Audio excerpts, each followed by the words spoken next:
With Metal Gear Solid 5 around the corner, I decided to go back and play Ground Zeroes. Metal Gear Solid Ground Zeroes was originally released on March 18th, 2014 on PS3, Xbox 360, PS4, and the Xbox One. The game was then later ported to the PC. This review will only have slight gameplay spoilers. Ground Zeroes marks the 6th game in the Metal Gear Solid series. It acts as a prologue for the Phantom Pain. Series director Hideo Kojima even admitted that Ground Zeroes is a tutorial for the new open-world level design featured in the Phantom Pain.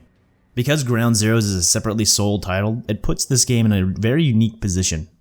With the new open-world level design, players can pursue objectives any way they see fit.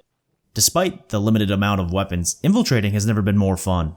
My only complaint is that Camp Omega is extremely small. Since you can't leave the island, there are only a handful of entry points to each prisoner location. The freedom given to the player in Ground Zeroes is ultimately limited by the map size and the lack of weapons.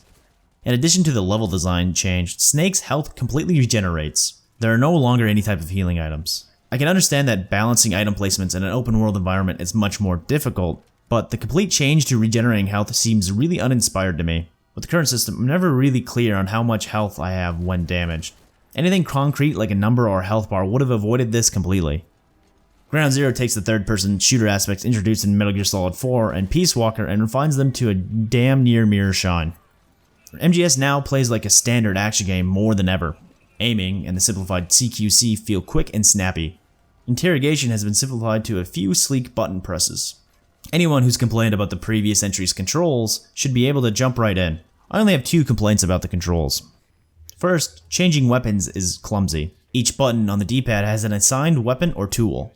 Holding a direction button allows the player to switch between each weapon within each type with the right stick.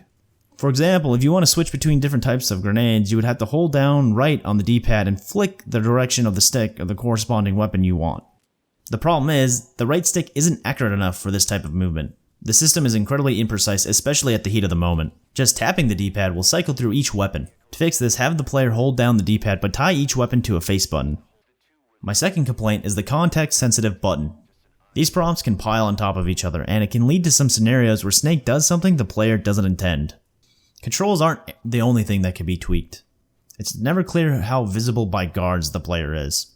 Sometimes I'm standing right in front of a guard and he can barely see me. Other times, I'm seen from very far away instantly. Enemy presence bar tries to convey how visible you are, but I don't think it accurately reflects this. This inconsistency can lead to some incredibly frustrating moments of being seen by random enemies.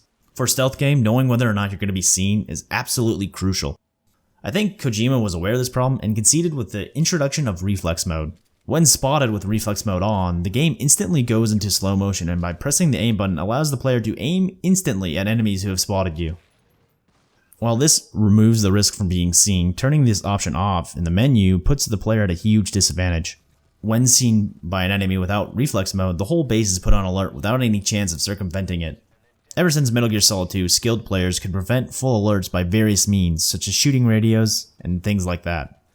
In Ground Zeroes, either they play the mission at a huge disadvantage, or they turn on reflex mode but trivialize being seen. The main problem with the new alert system is that there is no middle ground. What's missing is a Metal Gear Solid 2-like feature. That brings me to my next point. Now, generally I would try and look at a game on its own merits, but given the context of the troubled development cycle, I think discussing this topic is needed. A common criticism thrown at Ground Zeroes is that the game is a paid demo. In my opinion, it's more akin to a really polished alpha. It just doesn't feel complete to me.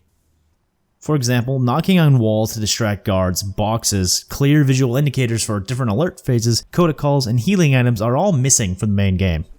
Considering these have been staples since the very beginning, it only adds to Ground Zeroes feeling underdeveloped. There are other small tidbits as well. For example, guards don't have any recorded dialogue when interrogated. Compared to previous MGS games, there are very few weapons. This feeling of Ground Zeroes being underdeveloped is cemented by footage of Phantom Pain showing many of these things. But considering the events that unfolded with Konami and Kojima Productions, Ground Zeroes being sold in the bare-bones state that it currently is makes a lot of sense. Konami wanted an early return on their investment, and splitting Metal Gear Solid 5 into 2 games was their way of doing it. If I were a betting man, I would gamble that Kojima wanted Ground Zeroes to be included in the main game. It seems to me that Konami forced his hand. It's a shame because I really think Ground Zeroes suffers from this decision. The main campaign could easily be completed in an hour. To date, there are 7 missions in Ground Zeroes. 2 were added later on as DLC. Each mission takes place on Camp Omega with slight visual changes and objectives.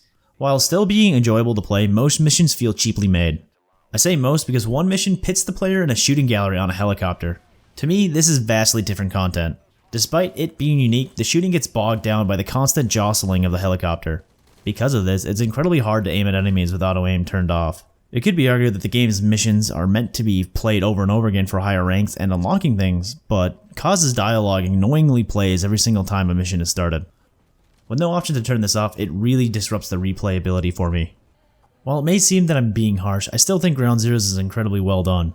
It still has that level of polish in cutscene direction and music seen from Kojima and other MGS titles. It's still a blast to play, even with its stellar gameplay and overall polish. Because of the troubled development cycle and gameplay snags, I can't really escape the fleeting feeling that Ground Zeroes is a premature cash grab. It's a shame because I genuinely still love playing it. But the game's alpha-like state detracts the whole experience for me.